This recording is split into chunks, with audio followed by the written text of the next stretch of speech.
Your bid is in the bin, not yours, but the Western Bears. And your article today summarises it well, how the Western Bears plan went south. Why is their bid in the bin? They've got cash, they've got support, they had the connection with the Bears. It appeared as though everything was going through here okay, but there's a sticking point, and it appears to be the licence fee. Well, I think I don't know if they've got the cash that they've said that they do. That's the problem, Matty. It was quite bizarre how, and as I wrote in the Herald today, how the Western Bears had gone from a fait accompli in everyone's mind, including their own, to Peter Beattie telling the WA bid on Friday, your bid is in the bin. 2 months before that, he had texted Peter Cummins, the lifeblood of that bid for the last 20 years, really trying to get an NRL franchise in Perth, and said it was an outstanding bid. But he made it very clear, as the NRL has done throughout this process, to the WA consortium and the consultants that are helping drive their bid, you need to pay a licence fee. They didn't seem like they were of the opinion that they didn't have to, and to me that is just a fatal flaw. The fact also that they just seem very naive about how rugby league works. Like it's a different organisation, particularly when you've got someone as aggressive and as hands-on as Peter V'landys as the chairman. And my jaw hit the ground last night, Matty, when I was filing this story right on deadline for the Herald, about the fact that Peter Cummins, who as I said, has been driving that bid for 20 years, barely has a relationship with Peter V'landys. Peter V'landys, as everyone knows, is a relationship guy. He's a relationship chairman.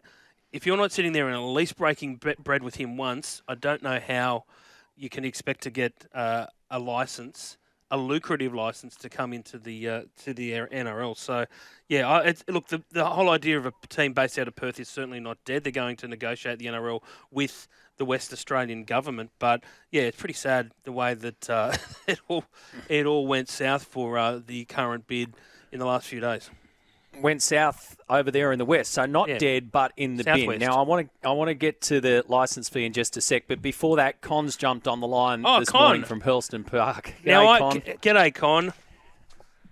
G'day, Andrew. I hope you're well, and thanks for the opportunity to chat to you on Grand Final Day. It was probably one of the highlights of the day, actually, for me, because as over years, reading all your material and all your commentary on rugby league, I've thoroughly enjoyed always reading about your views and your opinions, and to meet you in person was actually a bit of a thrill. So thanks for taking the chance to chat with me on the day. And I thought I'd call through, as I promised, just to wish you all the best for the future. You're a legend. Thanks, Con. I really appreciated talking to you on Grand Final Day. It was a good day, wasn't it? I think it was a good day. Why you weren't happy with the result? Oh, look, I thought Melbourne would win, but in the aftermath, I can look back and reflect and think, it was probably a remarkable achievement. We're going to look back on it over the years and think, 4 grand finals in a row by Penrith. It was a significant day because of the result at the end. Because of the result, and being part of and witnessing history in terms of 4 in a row. I think the aftermath of it, I think the result is significant. I think that's probably the highlight. That's right. After the grand final, the fact that we've witnessed 4 in a row. So we'll never see it again, will we? We never will. Whilst I've got you, I'll be maybe quick because I know you've got other things to. Maybe we'll see 5 next year, but I think Melbourne will be strong and they'll probably come back as they inevitably do. Each year, they'll be probably up there again next year. But whilst I've got both of you, look, we keep hearing this year that the game's flying. I know you guys have said it, Bossy and Brandy say it in the mornings, and it's a true statement. And as well as all the on-field stuff, I think the game's also flying because of its presentation off-field. And I think that's got a lot to do with the likes of yourself, Matt, and Andrew, in terms of your promotion of the game. So I just want to applaud you guys for promoting the game throughout this year. I think that goes a long way to us all enjoying it. And, keep up the good efforts. And I hope, the game flies even further in 2025 and beyond. Good on you, Con. Can we give Con well something? said. If there's any free stuff we can give Con for that, he deserves it.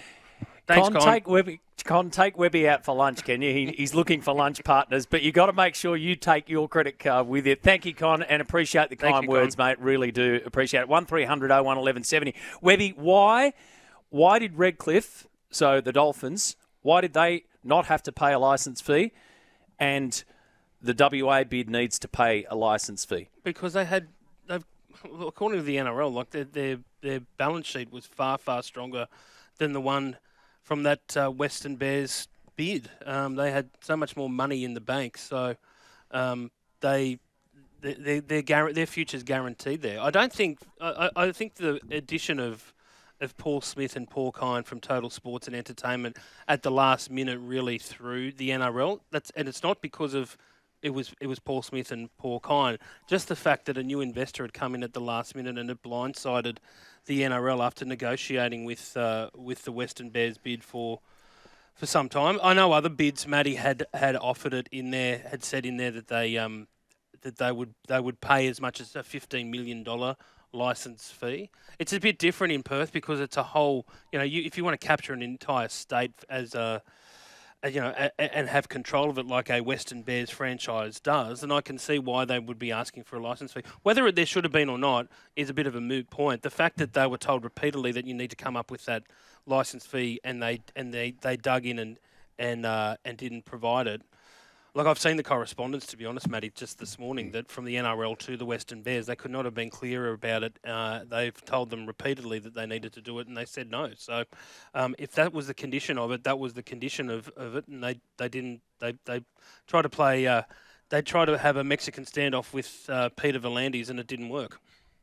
Yeah, as you point out this morning, on the surface, it appears a group of well-intentional and wealthy league-loving businessmen from Perth and elsewhere failed to appreciate how aggressive V'landys can be. So it takes us to the next step here, as you say, that it's not dead, but it's in the bin.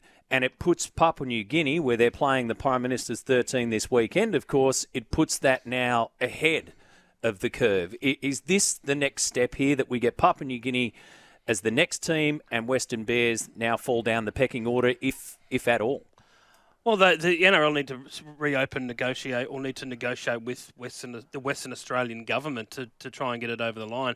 The NRL is saying that there won't be an announcement on Sunday. They were also saying in the last couple of days that there was nothing wrong with the Western Australia bid and it won't be going anywhere. So, I'll wait and see. As I wrote today, the Western Australia bid even had a date of when they were going to be announced, October 10, tomorrow. And that didn't happen. So. Nothing is set in stone in rugby league until it actually happens, and even then, it's no certainty. And again, you've said this morning, funnier things have happened. A Papua New Guinea team based in another country, an 8-hour flight away, just replaced the Bears as rugby league's newest team. Just one more on this. Sure. One more. Ever. How problematic does it become when the NRL starts to look at running its franchise itself over there? Enormously. So I think a big part of this is that the NRL, along with the fact that they've been quote-unquote lowballed by the WA bid, have seen how much money the Tasmanian government is tipping into the new AFL franchise that starts in 2028, and gone, well, we'd like some of that money. We'd like the Western Australian government to give us more than a $10 million centre of excellence at some point down the track, which is what the current sort of promise from WA is. I think, look, it works in the AFL, which has they can leg up a club of their own, like GWS or whoever, with draft picks. They don't have that in the NRL, but there's just so much distrust in rugby league. Can you imagine what judiciaries and match reviews and all that type of stuff? Can you imagine the suspicion from other clubs and other fans if head office goes light on the club that they own and operate? That's where I think it's going to get very, very tricky for the NRL if they're in control of a WA consortium a WA team. Instead of going with a consortium of businessmen or any other owner. Yeah, conflict of interest is the you know, the catchphrase in rugby league. It hurts when it hurts, but it's there all the time, and that points to perhaps what's next. Because my opinion on all this, Webby, is that I understand, I completely and totally understand on all of the values and metrics why Papua New Guinea is so appealing. I understand that to the game. Yep. Well, we're big enough and old enough and been around enough to know that money talks, right? And there's a lot of money invested there. But I don't know whether the Papua New Guinea bid is still, or the expansion into Papua New Guinea is the best thing for the competition. No, I agree. And to me, there's a big difference between competition and the game. Now, one's got to work with the other, but I think that the Western, WA, let's not call it Western Bears, the WA bid or expansion is better for the competition, perhaps not at the moment, for the game. And that, to me, is the critical part of this question. And it appears now as though Papua New Guinea is going to come first. And I don't think that's as better for the competition. That's right. So there's just so many things I don't understand about. I see all the social benefits of having a team there, the geopolitical aspects of having it there for the federal government. I get all that. But you're right. At the end of the day, it's a club that's competing in the NRL, and it's an 8-hour flight away. I mean, that's their logistics, like in a 27-round competition plus a month of finals. That's a lot, That's a lot of travel for teams going there and them coming to Australia. And then you throw in Perth at some point as well. That's 5 hours. It's not a. It's a trick. Logistically, it's hard. Like, we talk about how hard the game is physically on players. Imagine if they're doing that much travel. Like, Melbourne used to do more travel, has done more travel than almost anyone. Them and the Warriors, obviously, it's a lot. But it's and it's hard for them to manage. It's hard to manage. Imagine throwing in 8-hour flights to another country. It's I don't know how much that's been thought of and how that's going to work.